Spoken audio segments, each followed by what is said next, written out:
Vérité au peuple, l'émission du peuple congolais débute avec beaucoup de bonheur et beaucoup de plaisir. Nous sommes là, comme de coutume, pour décrypter, analyser la situation sociopolitique de la République démocratique du Congo. Et aujourd'hui, ça sera avec un digne fils de ce pays. Il s'appelle Denis Kaninda, président de la Ligue populaire des Amis du Changement. Avec lui, on va un peu analyser la situation politique du pays. Bonjour. Bonjour Madame Auricia. Vous allez bien? Très bien. Ok.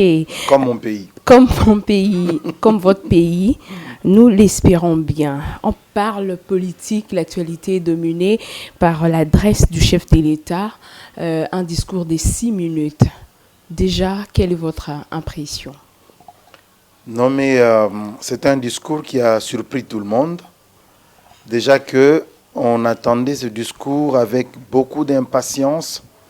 Quand il a été annoncé, vous le savez, c'était au lendemain de la prestation des serments des 3 nouveaux hauts magistrats. Alors, le discours a été annoncé. Finalement, c'était attendu parce que tout le monde se demandait qu'est-ce que le président devait dire. Est-ce que c'était un discours pour annoncer la dissolution de l'Assemblée nationale? Est-ce un discours pour demander la démission du Premier ministre? Donc c'est un discours très attendu. Mais après, le président de la République qui a surpris le monde en calmant un peu le jeu. Parce qu'il faut le dire, il y avait une très forte tension dans le paysage politique. Parce qu'il y avait une très forte tension, on demande à nos téléspectateurs d'abord, avant d'analyser, d'entrer en profondeur, parce qu'il y avait vraiment des réactions de l'opinion publique. On va suivre ce discours, on se retrouve juste après. Congolaises, Congolais, mes chers compatriotes, en ce jour du 23 octobre 2020, je m'adresse à vous, souverains primaires, dans un contexte exceptionnel en rapport avec la situation politique que connaît notre pays. Ce contexte de fragilité de notre pays, de même que les résultats électoraux de janvier 2019, nous ont forcés à élargir nos rassemblements pour nous unir au-delà de nos familles politiques traditionnelles. Cet effort de recomposition a touché aussi bien le pouvoir sortant que l'ancienne opposition, ce qui a conduit à une situation inédite où des adversaires farouches d'hier sont devenus des alliés. Nous avions choisi de gérer le pays au sein d'une coalition qui semblait constituer la solution idoine pour sortir le pays de ces différentes crises récurrentes et préserver ainsi les acquis de l'alternance. Malheureusement, près de 2 ans après, les divergences qui persistent entre les parties signataires de cet accord plombent les ailes de l'espoir de notre envol vers le développement. Ces divergences portent notamment sur les questions relatives à la paix et à la sécurité nationale, à la Commission électorale nationale indépendante, à l'organisation des élections, à la gestion du portefeuille de l'État, à la territoriale, à la diplomatie, à l'indépendance de la justice et à l'instauration de l'État de droit, qui sont un enjeu majeur pour notre nation. L'importance de ces questions me convainc qu'elles ne doivent être laissées à la merci d'un seul groupe politique. Elles nécessitent un large consensus national. Mes chers compatriotes, la tâche que vous m'avez confiée est immense. Elle comporte dans l'urgence les objectifs ci-après. Rétablir la paix là où elle est compromise et la consolider là où elle existe, construire la démocratie, organiser des élections crédibles dans les délais constitutionnels, renforcer l'état de droit, bâtir nos infrastructures, assurer la santé à nos populations, garantir l'éducation de nos enfants, donner une perspective économique à notre jeunesse et promouvoir davantage les droits des femmes. Face à l'ampleur de ces défis, le peuple n'accordera aucun pardon à ceux qui, dans la classe politique, s'évertueront à créer ou à entretenir des entraves au progrès, animés qu'ils sont par une simple stratégie de survie politique ou de positionnement individuel, par la haine tribale, la rancœur ou par la poursuite de la prédation en toute impunité. À ce propos, je salue l'effort d'abnégation de ceux qui, dans tous les camps, se sont démarqués de ces antivaleurs. Mes chers compatriotes, l'état de droit que nous voulons vient d'être conforté par la prestation de serment de 3 juges constitutionnels, ce qui désormais assure à cette juridiction un fonctionnement régulier. Mes chers compatriotes, la restauration de l'état de droit dans notre pays n'est pas un leurre, mais le fruit d'une volonté politique, du reste coulée dans un programme de gouvernement tel qu'adopté par le Parlement. Il demeure vrai que sa mise en œuvre énerve certains nostalgiques, habitués à l'impunité et au traitement de faveur. Ceci étant, le partage des valeurs liées à l'état de droit et à la justice constitue la condition sine qua non de tout partenariat aux actions de mon mandat. Mes chers compatriotes, chaque année, plus de 2 millions d'enfants congolais naissent et s'ajoutent au nombre déjà important de notre population. Nous sommes individuellement et collectivement responsables de leur destin. Nous ne pouvons laisser leur avenir à la merci de pesanteurs ou écueils inhérents aux pratiques politiciennes qui retardent ou affaiblissent la réalisation du programme pour lequel vous m'avez élu. En tant que chef de l'État, représentant de la nation et symbole de l'unité nationale, j'assure par mon arbitrage, en vertu de l'article 69 de la Constitution, le fonctionnement régulier des pouvoirs publics et des institutions, ainsi que la continuité de l'État. Je réitère l'engagement de mon serment de ne jamais faillir à cette mission sacrée et de ne jamais trahir le Congo. Je ne laisserai aucun engagement politique de quelque nature que ce soit primer sur mes prérogatives constitutionnelles et sur l'intérêt supérieur du peuple congolais. Je ne transigerai avec les intérêts supérieurs de la nation. Je ne céderai jamais la moindre portion de notre souveraineté nationale. Je ne ménagerai aucun effort pour préserver la paix et l'unité nationale.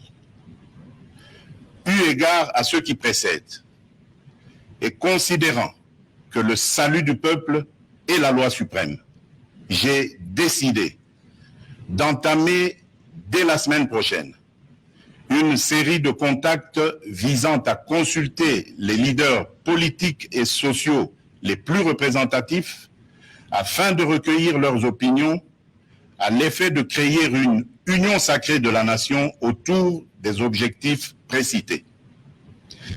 Ces consultations visent la refondation de l'action gouvernementale autour des principes de participation à la gestion du pays. À l'issue de celle-ci, je reviendrai vers vous dans une nouvelle adresse pour vous faire part de mes décisions qui n'excluront aucun cas de figure.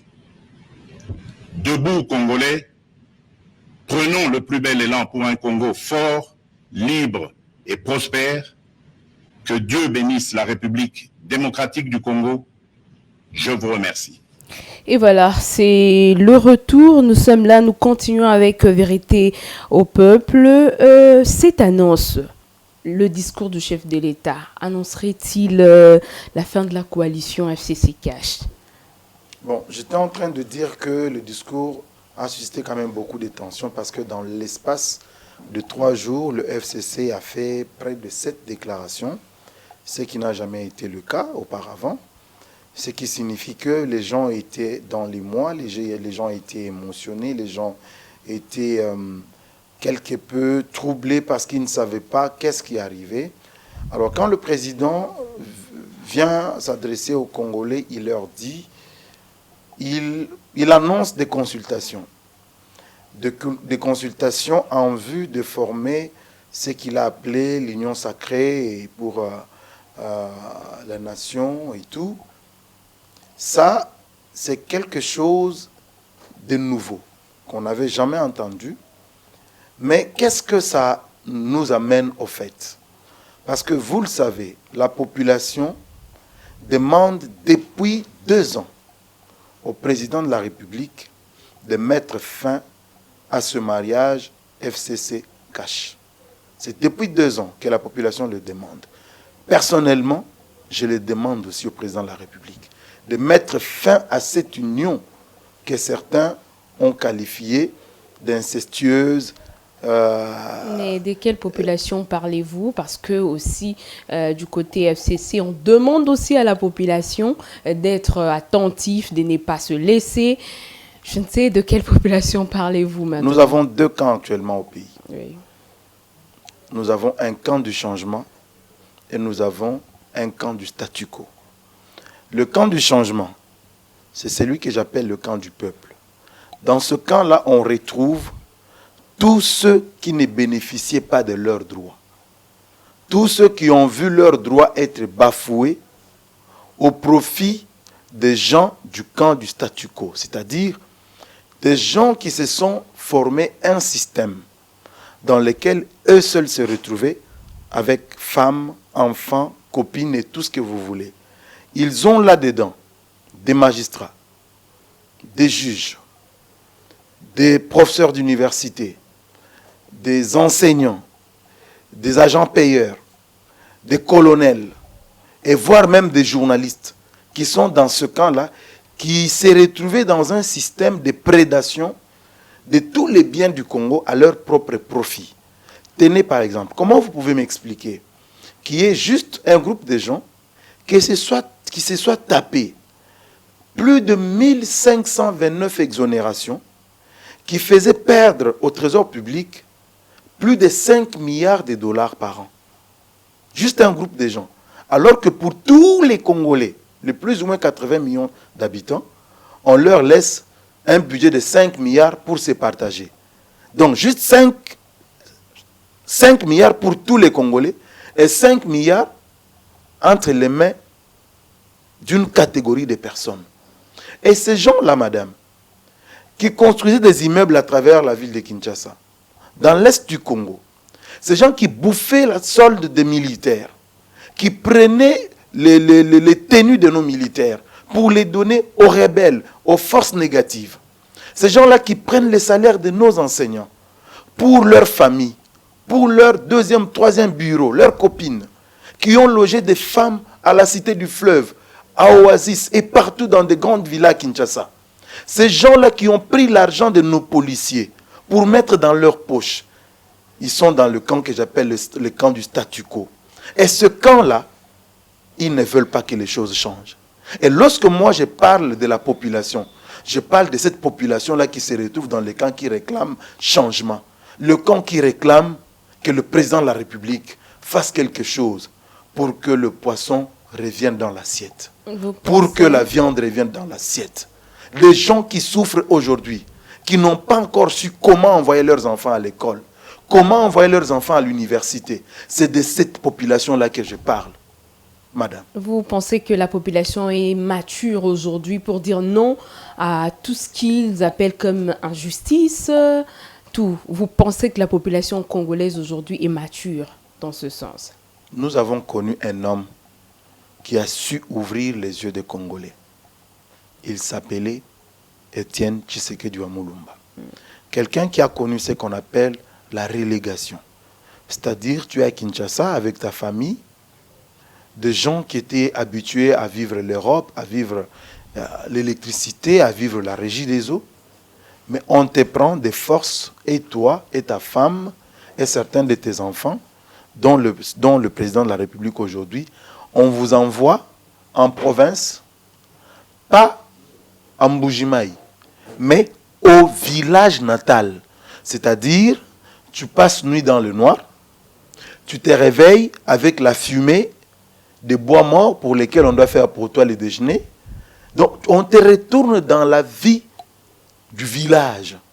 Cet homme-là, il s'est battu, il a combattu. Ils étaient au départ 13, mais il est resté seul pratiquement dans le combat face à un régime dictatorial.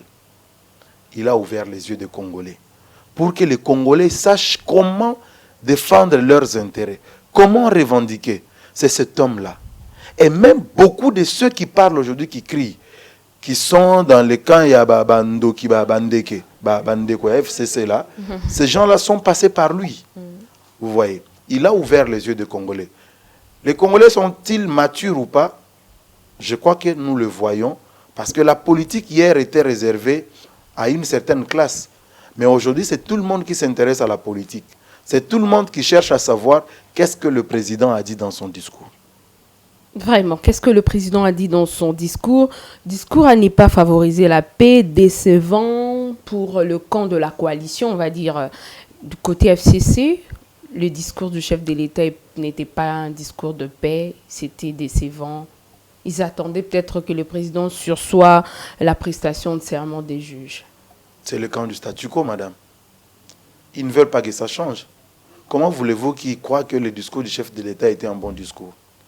Mais alors, baladez votre micro, demandez aux passants, là, dans la rue, demandez aux Bipoupoula, demandez à tous ceux qui sont dans la rue, demandez aux étudiants, demandez aux gens que vous voyez autour de vous, qu'est-ce qu'ils disent du discours du chef de l'État, que de demander que les forces vives viennent en consultation pour lui dire finalement qu'est-ce qu'ils veulent. Parce que beaucoup parlent de la dissolution de l'Assemblée nationale, beaucoup parlent de la dissolution du mariage. Peuple. On a chanté, oui. On a chanté, et aujourd'hui le président dit ok.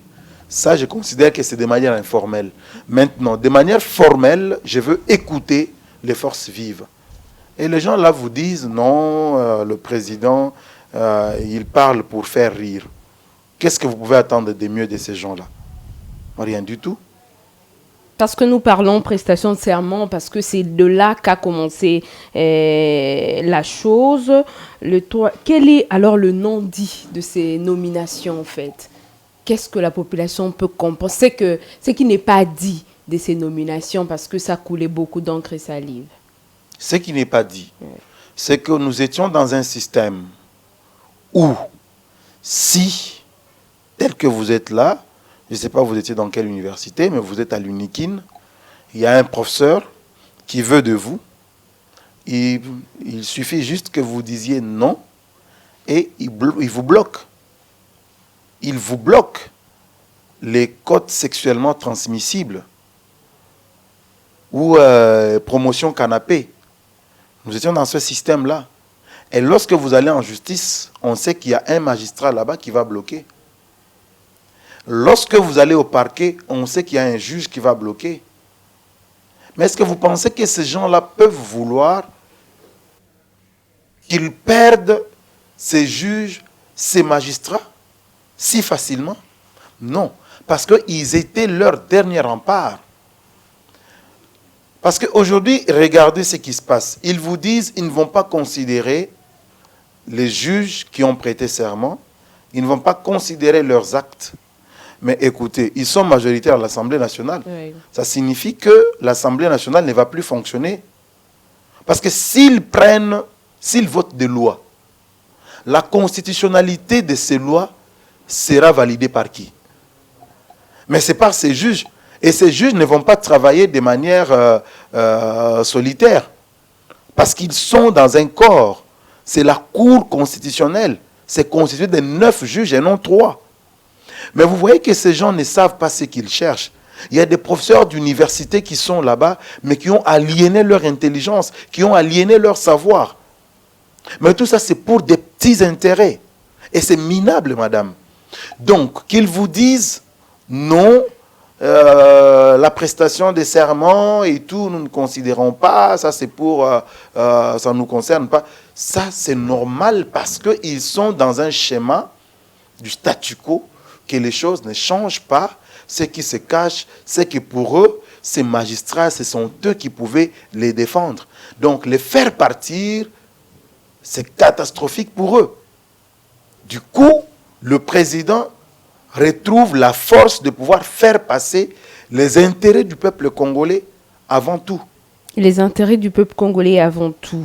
Aujourd'hui, le président va entamer déjà la semaine prochaine les consultations. En tant qu'analyste politique, est-ce ces consultations auront sa raison d'être pour l'opposition? Aujourd'hui, on prend l'exemple de Lamuka. Est-ce que ces consultations auront sa raison d'être pour eux?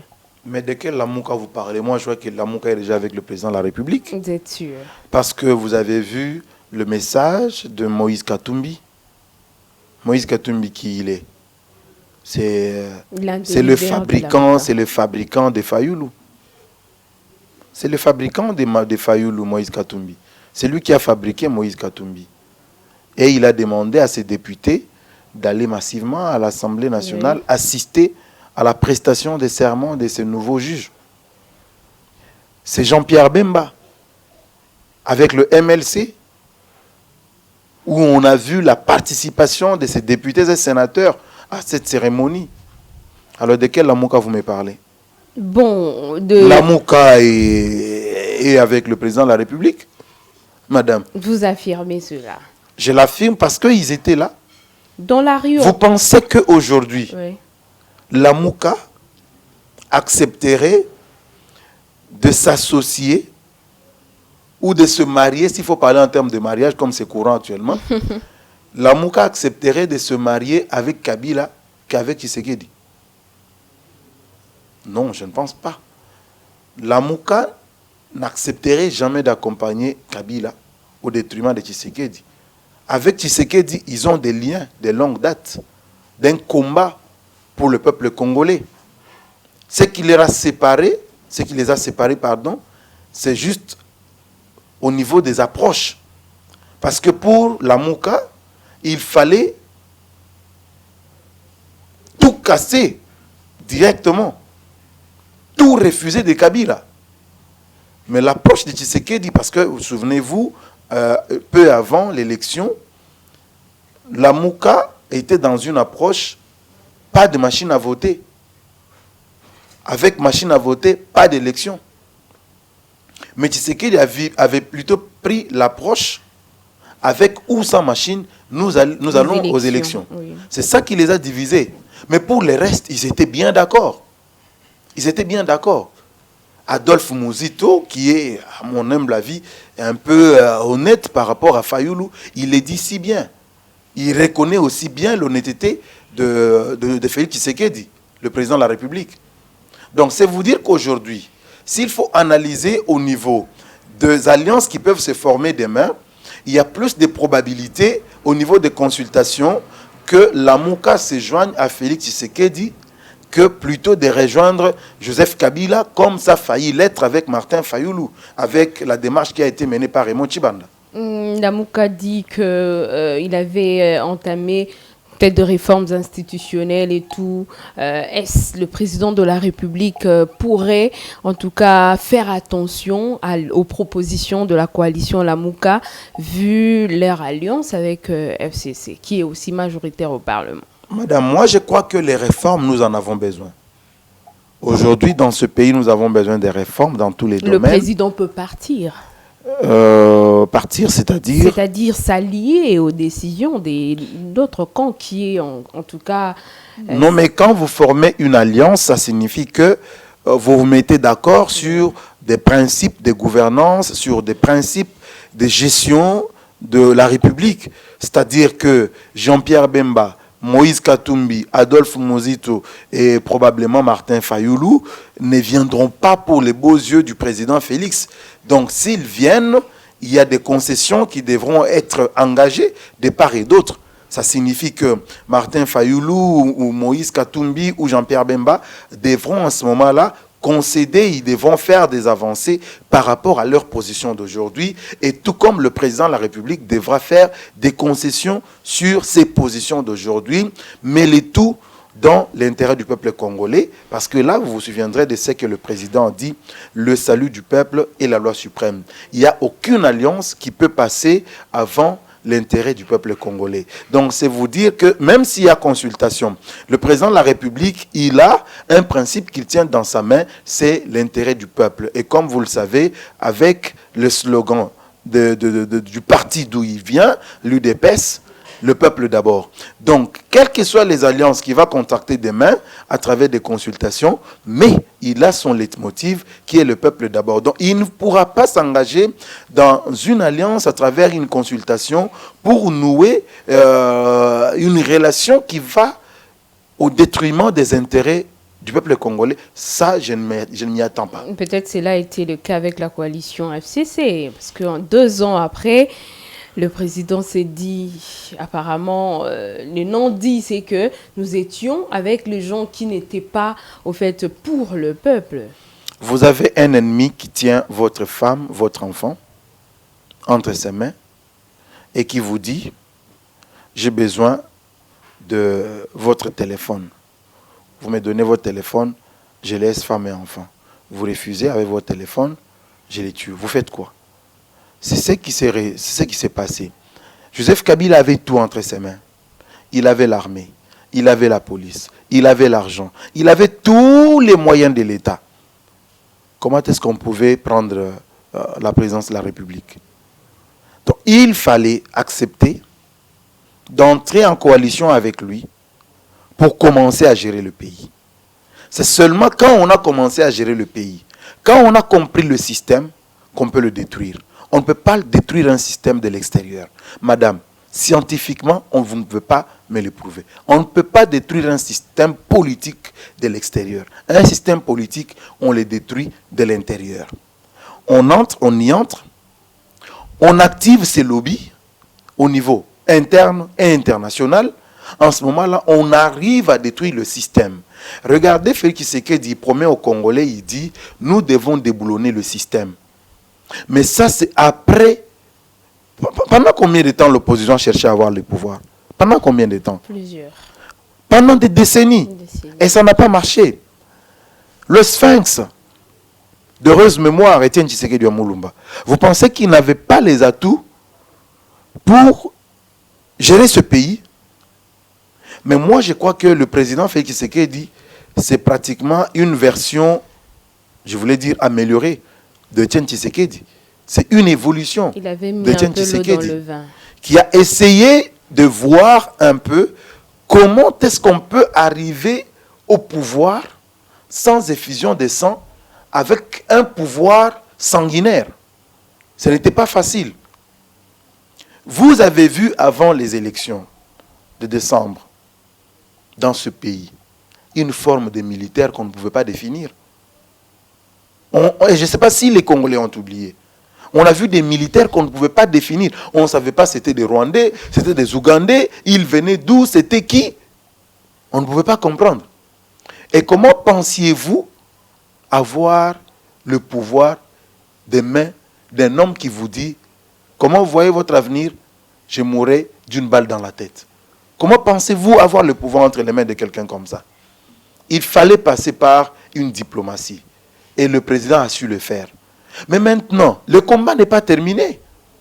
C'est vrai, il a fait partir Joseph Kabila du pouvoir. Mais le système est resté. Comment maintenant il faut déboulonner le système? C'est le travail qu'il fait aujourd'hui. D'abord en nommant de nouveaux généraux au niveau du commandement militaire. Et maintenant avec le changement au niveau de l'appareil judiciaire. Ça, c'est le travail qui est fait. Maintenant, est-ce que c'est fini? Est-ce qu'il a déboulonné le système économique de Kabila? Le système économique de Kabila est encore en place. Ça demande encore beaucoup d'intelligence. Ça demande beaucoup de tactique, beaucoup de tact pour y arriver.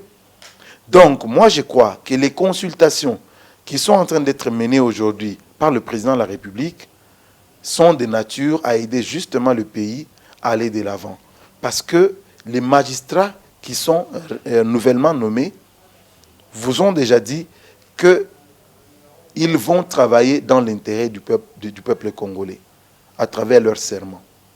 Donc, il faut compter que les choses vont changer. Et très vite, ça va changer. Et avant de parler sécurité, on peut jeter un coup d'œil à l'éducation, gratuité de l'enseignement de base. Récemment, il y avait des élèves du lycée, d'une école catholique, j'ai oublié le nom, les élèves ont marché. Votre point de vue, apparemment, gratuité de l'enseignement de base boîte jusque-là. On ne s'entend pas entre l'État, les syndicalistes, l'Église catholique ou les écoles catholiques. Vous vous souvenez d'une seule année scolaire où il n'y a pas eu de tumulte dans ce pays? Chaque année. Hein. Il y a même un politique qui a dit non, les enseignants aiment ça. Après, avant l'école, c'est toujours comme ça. C'est toujours comme ça. Ouais. Mais est-ce que vous pouvez comprendre, madame, que chaque Congolais doit apprendre à travailler pour l'intérêt supérieur de la nation? J'ai des enfants qui sont dans des écoles privées. Ils n'ont pas terminé l'année convenablement. Mais ils nous obligent à terminer tous les frais. Est-ce que c'est honnête? Vous obligez aux parents de payer la totalité des frais. Est-ce que c'est honnête? Donc, quelque part, moi, je crois que chaque Congolais devrait apprendre à travailler pour l'intérêt de la nation. Et voilà, nous continuons Vérité au peuple. On parle de la situation de l'Est. Apparemment, nous avons oublié Minembwe. Il y a quelques jours, le ministre provincial du Sud Kivu qui avait contredit le ministre de la décentralisation, le ministre le ministre provincial qui disait que Azarias Ruberwa mentait devant les élus du peuple. C'était comment? Monsieur Azarias Ruberwa est un FCC.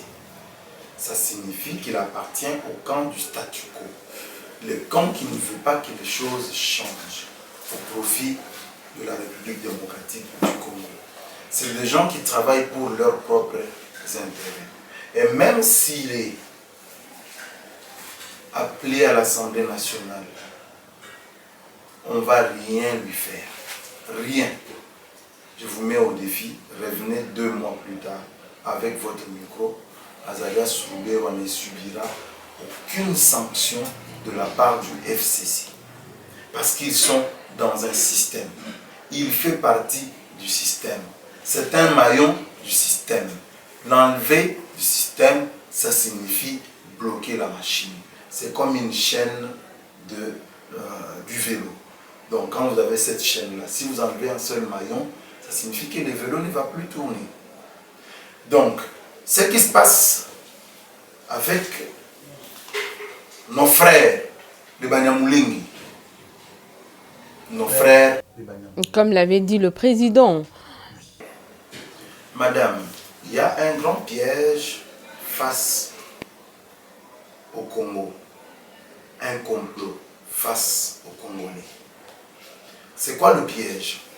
C'est que c'est la communauté internationale qui a amené ces gens chez nous, ces Rwandais chez nous. Ils ont demandé à Mobutu d'ouvrir les frontières et de les recevoir. Mobutu a accepté de bonne foi. Et depuis qu'ils sont chez nous, ils ne veulent plus repartir parce qu'ils craignent les représailles du régime Kagame.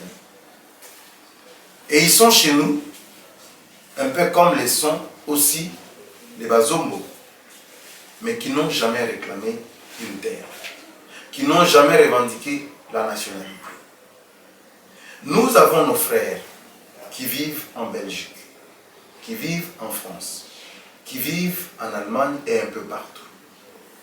Quand ils arrivent, c'est quoi qu'ils demandent lorsqu'ils ne veulent plus rentrer au Congo? C'est la nationalité. C'est un droit reconnu au peuple du monde entier. Mais le problème avec ces frères africains, ces frères congolais, c'est qu'ils viennent chez nous Ils veulent la nationalité congolaise. C'est bien bon. Mais seulement les astuces utilisées faussent la démarche. Et le président de la République, lorsqu'il dit à Londres, il savait de quoi il parlait. Moi, je n'avais pas compris. J'ai dit, mon président a gaffé. Mais avec le recul, quand j'ai essayé d'analyser la question, j'ai trouvé que le président avait raison. Londres est le bastion du lobby Banyamulenge pour avoir un pays dans l'est du Congo. Pas à l'est du Congo, mais dans l'est du Congo. Ça signifie que dans ces collines de Fizi, où eux réclament une terre, mais c'est la terre congolaise. Mais ce n'est pas n'importe quelle terre. C'est une terre qui est bondée de richesses dans son sous-sol. Et c'est là qu'eux ont trouvé comme lieu de paradis qui soit déclaré pays. Mais comment ça sera déclaré comme pays par la communauté internationale? Il faut que nous, Congolais, nous puissions tomber dans le piège de dire que ces gens-là ne sont pas nos frères. Nous ne les reconnaissons pas. Au Rwanda, ils ne sont pas les bienvenus. Au Congo, s'ils sont malvenus, en ce moment-là, on les déclare apatrides. Ça signifie qu'ils n'ont pas de patrie. Et lorsqu'ils seront apatrides, la communauté internationale va déclarer que là où ils sont devient un pays, leur pays. On va déclarer que ce sera le pays qui va s'appeler, je ne sais pas moi, le pays du sud du Kivu, le pays, je ne sais pas comment on va nommer cela. Déjà, on a vu des documentaires qui parlaient de l'état tampon. Donc, on ne sait pas ce qui va arriver si nous tombons dans ce piège-là. Mais moi, je crois qu'il y a des Congolais qui sont complices dans cette affaire et qui travaillent en dehors de nos frontières. Les gens comme les Ngwanda. Je me demande s'ils ne bouffent pas l'argent derrière cette affaire.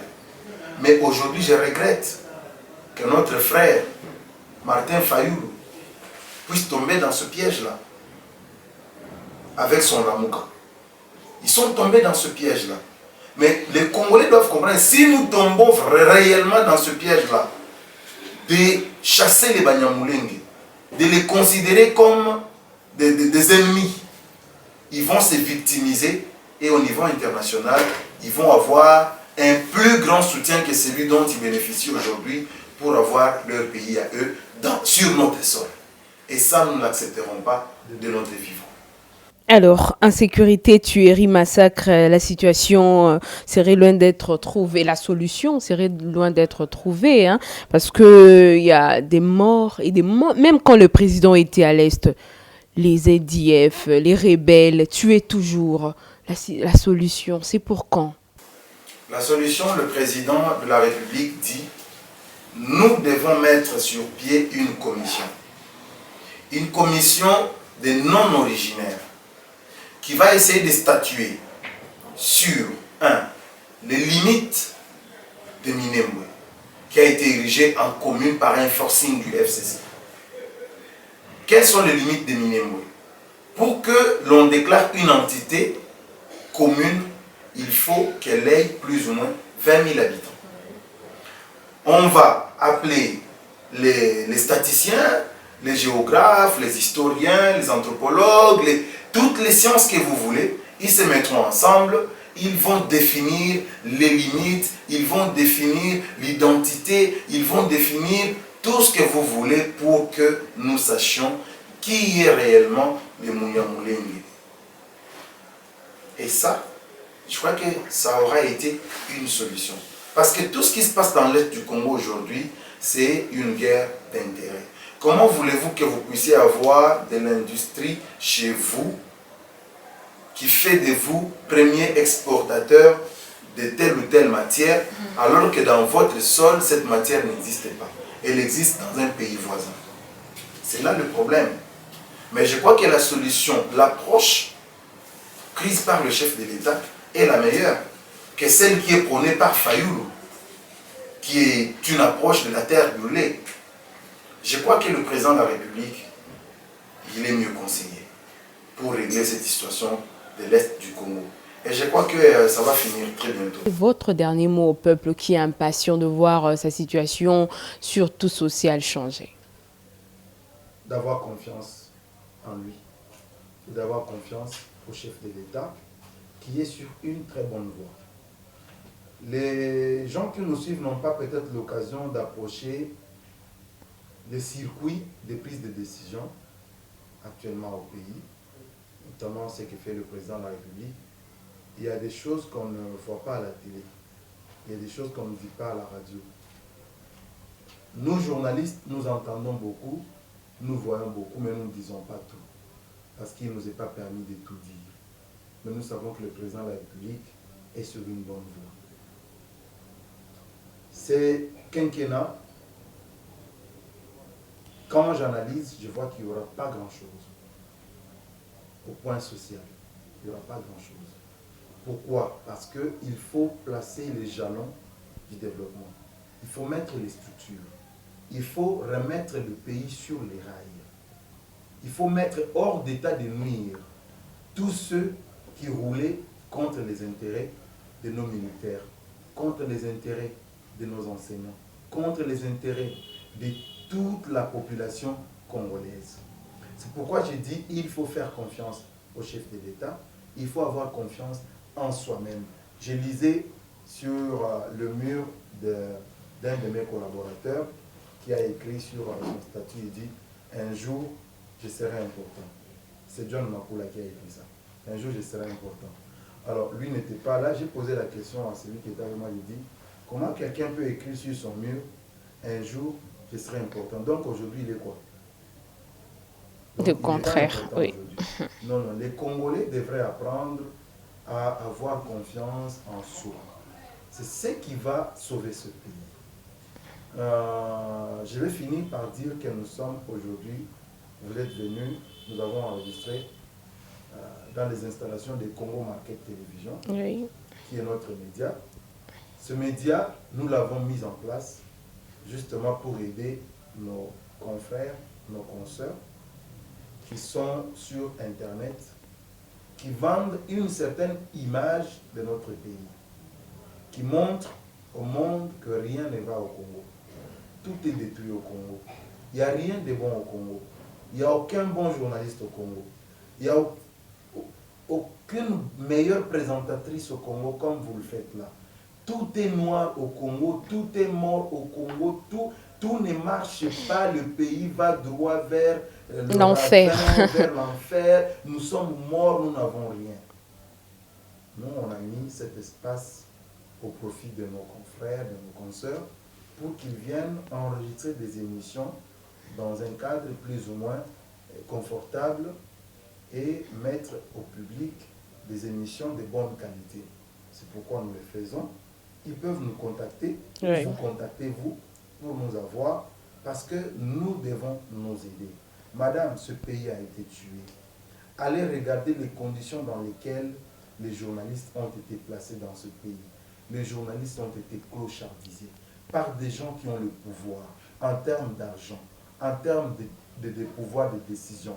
Ils ont clochardisé les journalistes à telle enseigne qu'aujourd'hui, quand vous allez quelque part en tant que journaliste, pour qu'on vous donne 1 000 $, la personne réfléchit par 2 fois. Alors qu'ailleurs, nos confrères ne vivent pas de 1 000 $. Ils vivent des centaines de milliers de dollars. Il est difficile de trouver un journaliste avec un compte bancaire fourni aujourd'hui. Et ce sont ces gens-là, du FCC, qui ont fait ça des journalistes. Nous disons non, ça doit s'arrêter, ça doit cesser. Nous devons reprendre le règne du développement de notre pays. Et l'heure du changement est arrivée. Ceux qui s'opposent au changement verront le changement s'imposer à eux. Vous êtes également président de la Ligue populaire des Amis du Changement. Qu'est-ce que vous poursuivez là? Là, c'est une grande vision pour le développement du Congo. Parce que nous avons entendu le président dire qu'il faut changer de mentalité. Mais comment nous pouvons arriver à changer de mentalité si nous ne travaillons pas? Alors, nous avons essayé de travailler avec des amis sur qu'est-ce qu'il faut faire pour contribuer dans cette lutte de changement de mentalité. C'est très vaste. C'est très vaste le changement de mentalité. Nous avons pris un axe qui concerne l'emploi. Vous avez déjà entendu dire Namboko Misale Zanawate, qui traduit veut dire il n'y a pas d'emploi dans ce pays. Mais dites-moi, quel est ce pays dans ce monde, en Afrique, en Europe, en Asie, en Océanie, en Amérique, où l'État donne l'emploi à 100% à ses compatriotes? Ça n'existe pas. L'État crée les conditions pour le travail. Mais ce sont des privés qui créent l'emploi. Alors, nous, on s'est dit, il y a au Congo, nous avons essayé de catégoriser les gens dans 5 catégories. Il y a des personnes qui n'ont pas étudié et qui ne sont pas du tout un modèle. Ces gens-là doivent travailler, madame. Il y a des personnes qui ont étudié, mais qui n'ont pas les atouts nécessaires pour obtenir un emploi. On leur dit, vous n'avez pas encore 3 ans d'expérience. Expérience professionnelle. Pas l'anglais, nanani, nanana. Ils ne peuvent pas travailler. Nous disons, ils ont droit au travail. Il est possible de leur donner du travail. Vous avez des jeunes qui ont étudié, mais qui n'ont pas bien étudié, en fait. Ceux-là, si nous suivons ce qui est demandé par les entreprises, ils ne travailleront jamais. Mais nous disons qu'ils ont droit au travail. Donc, nous n'avons pas le temps de tout décortiquer. Oui. Voilà, donc, notre vision consiste à enregistrer sur une base de données tous les Congolais qui viennent vers nous et nous les catégorisons selon les compétences, selon les âges, selon les... donc nous avons placé des critères là-bas, des sélections et des classements, de telle enseigne que lorsque nous voulons, par exemple, nous avons des services, je vous prends un exemple, l'IPA Palais. L'IPA Palais, c'est un service que nous offrons à quelqu'un, par exemple, qui se réveille un matin, il n'a pas la force pour faire le ménage. Ça vous arrive parfois aussi. Vous n'avez pas la force de faire votre chambre, de faire tout ça. Vous nous appelez, nous vous envoyons quelqu'un, il vient faire pour vous le ménage ces jours-là. Vous payez par mobile banking et voilà. Nous avons par exemple l'IPAForm. L'IPAForm, ça consiste à donner du travail à tous ceux qui savent par exemple faire des tresses, faire la coiffure. Vous nous appelez, il fait très chaud ou il a plu, vous avez une fête le soir, vous ne savez pas sortir. Vous nous appelez, nous vous envoyons un coiffeur, une coiffeuse à la maison, il fait ou elle fait cela et vous payez par mobile banking. Les 6 premiers mois, notre membre perçoit 30% de son rendement. Mais au bout de 6 mois, on fait l'inverse. L'association perçoit 30% et lui commence à avoir 60%. Mais c'est nous qui mettons à sa disposition le matériel. Nous avons par exemple l'IP Assistance. C'est quelqu'un, vous avez votre voiture, vous arrivez sur poids lourd. C'est un exemple que je prends. Vous arrivez sur poids lourd, vous avez une panne. Vous appelez votre mécanicien habituel, il ne prend pas comme d'habitude avec les mécaniciens. Ils vont m'excuser. Et vous appelez l'IP à change. Nous, on vous envoie un mécanicien, il vient, il vous secourt et vous payez par mobile banking. Donc, c'est plusieurs services comme ça. On a par exemple l'IP à recouvrement, on a... c'est plusieurs services. Donc, c'est ça notre vision, c'est de donner du travail à tous les Congolais. À tous les Congolais. Donc, ça... c'est l'État qui crée les conditions, il crée les conditions et nous prenons les conditions qui ont été créées par le pouvoir public et nous donnons du travail aux Congolais et pour que finalement que le Congolais ne dise plus Namboko Musale Zanawate. Merci beaucoup. Si vous entendez l'IPA Chant, c'est juste Ligue populaire des Amis du Changement. Merci beaucoup. C'était Diény Kaninda, président de la Ligue populaire des Amis du Changement. Il est analyste politique, il est journaliste. Merci d'avoir été de nôtre. N'oubliez pas de vous abonner à Recam TV Monde.